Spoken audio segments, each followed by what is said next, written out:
Genie, you're at your first WTA finals. After all the success you've had this year, what does it mean to you personally to be part of the top 8 and here in Singapore?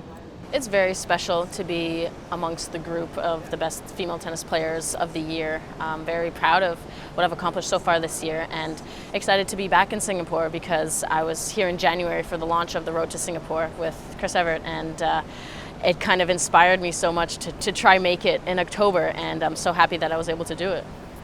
You'll play the top-ranked player, Serena Williams, in the group stage for just the second time in your career. How do you approach that match?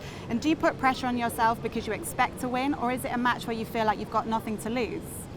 I'm going to go into this week kind of with no expectations and just be happy to play matches and try end the year playing some good tennis. Whatever happens will happen. But of course, playing a great champion like Serena is always very exciting. And whenever I watch her play, I always learn from her and try to see what a great champion does on the court. So I'm going to just try to bring my game to her and see how I match up against the best player in the world. You've had a fantastic year so far, like you said, climbing up the rankings, reaching your first Grand Slam final. But what are the biggest challenges that you've had to face this year? I've had some good results, but I've also had some not so good results, and I think that's normal.